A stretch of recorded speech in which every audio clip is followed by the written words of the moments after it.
his lips, the thought seemed to rise in my mind like an echo: why not live out all the days that are left to me, happy and harmless in a love like this? I can't explain it, I can't realize it. That was the thought in me at the time, and that is the thought in me still.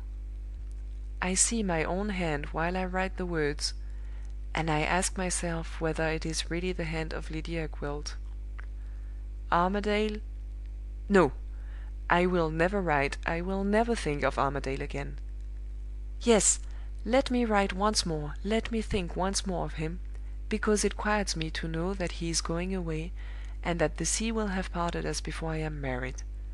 His old home is home to him no longer, now that the loss of his mother has been followed by the loss of his best and earliest friend. When the funeral is over, he has decided to sail the same day for the foreign seas. We may, or we may not, meet at Naples. Shall I be an altered woman if we do? I wonder, I wonder. August 8th. A line from Midwinter. He has gone back to Somersetshire to be in readiness for the funeral to-morrow, and he will return here, after bidding Armadale good-by, to-morrow evening. The last forms and ceremonies preliminary to our marriage have been complied with. I am to be his wife on Monday next. The hour must not be later than 10:30, which will give us just time, when the service is over, to get from the church door to the railway, and to start on our journey to Naples the same day. To-day, Saturday, Sunday. I am not afraid of the time will pass. I am not afraid of myself, if I can only keep all thoughts but one out of my mind. I love him! Day and night, till Monday comes, I will think of nothing but that. I love him. 4 o'clock. Other thoughts are forced into my mind in spite of me. My suspicions of yesterday were no mere fancies. The milliner has been tampered with. My folly in going back to her house has led to my being traced here. I am absolutely certain that I never gave the woman my address, and yet my new gown was sent home to me at 2 o'clock to-day. A man brought it with the bill and a civil message, to say that, as I had not called at the appointed time to try it on again, the dress had been finished and sent to me. He caught me in the passage. I had no choice but to pay the bill and dismiss him. Any other proceeding, as events have now turned out, would have been pure folly. The messenger, not the man who followed me in the street, but another spy sent to look at me, beyond all doubt, would have declared he knew nothing about it if I had spoken to him. The milliner would tell me to my face, if I went to her, that I had given her my address. The one useful thing to do now is to set my wits to work in the interests of my own security, and to step out of the false position in which my own rashness has placed me, if I can. 7 o'clock. My spirits have risen again. I believe I am in a fair way of extricating myself already. I have just come back from a long round in a cab. First, to the cloak-room of the Great Western, to get the luggage which I sent there from All Saints' Terrace. Next, to the cloak-room of the South-Eastern, to leave my luggage, labeled in Midwinter's name, to wait for me till the starting of the tidal train on Monday.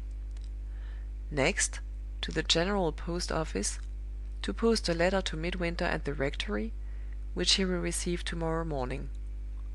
Lastly, back again to this house, from which I shall move no more till Monday comes. My letter to Midwinter will, I have little doubt, lead to his seconding, quite innocently, the precautions that I am taking for my own safety. The shortness of the time at our disposal on Monday will oblige him to pay his bill at the hotel and to remove his luggage before the marriage ceremony takes place. All I ask him to do beyond this is to take the luggage himself to the South-Eastern, so as to make any inquiries useless which may address themselves to the servants at the hotel, and, that done, to meet me at the church door, instead of calling for me here. The rest concerns nobody but myself. When Sunday night or Monday morning comes, it will be hard indeed, freed as I am now from all encumbrances, if I can't give the people who are watching me the slip for the second time. It seems needless enough to have written to Midwinter to day, when he is coming back to me to morrow night. But it was impossible to ask what I have been obliged to ask of him, without making my false family circumstances once more the excuse; and having this to do, I must own the truth, I wrote to him because, after what I suffered on the last occasion, I can never again deceive him to his face. "August 9th, 2 o'clock. I rose early this morning, more depressed in spirits than usual. The re-beginning of one's life, at the re-beginning of every day, has already been something weary and hopeless to me for years past.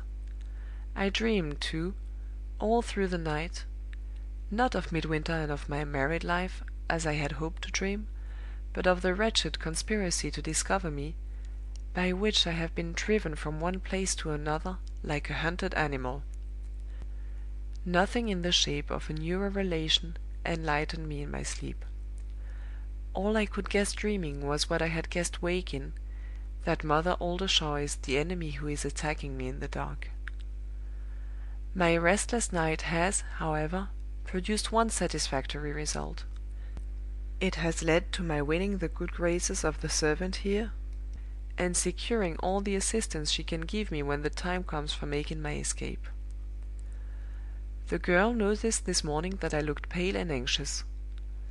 I took her into my confidence, to the extent of telling her that I was privately engaged to be married, and that I had enemies who were trying to part me from my sweetheart. This instantly roused her sympathy, and a present of a 10-shilling piece for her kind services to me did the rest. In the intervals of her housework she has been with me nearly the whole morning; and I found out, among other things, that her sweetheart is a private soldier in the Guards, and that she expects to see him to-morrow. I have got money enough left, little as it is, to turn the head of any private in the British army; and, if the person appointed to watch me to-morrow is a man, I think it just possible that he may find his attention disagreeably diverted from Miss Gwilt in the course of the evening. When Midwinter came here last from the railway, he came at 8:30. How am I to get through the weary hours between this and the evening? I think I shall darken my bedroom, and drink the blessing of oblivion from my bottle of drops. 11 o'clock. We have parted for the last time before the day comes that makes us man and wife. He has left me, as he left me before, with an absorbing subject of interest to think of in his absence. I noticed a change in him the moment he entered the room. When he told me of the funeral, and of his parting with Armadale on board the yacht, though he spoke with feelings deeply moved, he spoke with a mastery over himself which is new to me in my experience of him. It was the same when our talk turned next on our own hopes and prospects. He was plainly disappointed when he found that my family embarrassments would prevent our meeting to-morrow, and plainly uneasy at the prospect of leaving me to find my way by myself on Monday to the church. But there was a certain hopefulness and composure of manner underlying it all, which produced so strong an impression on me that I was obliged to notice it. "You know what odd fancies take possession of me sometimes," I said. "Shall I tell you the fancy that has taken possession of me now? I can't help thinking that something has happened since we last saw each other which you have not told me yet." "Something has happened," he answered, "and it is something which you ought to know." With those words he took out his pocket-book, and produced 2 written papers from it. One he looked at and put back; the other he placed on the table. "Before I tell you what this is, and how it came into my possession," he said, "I must own something that I have concealed from you. It is no more serious confession than the confession of my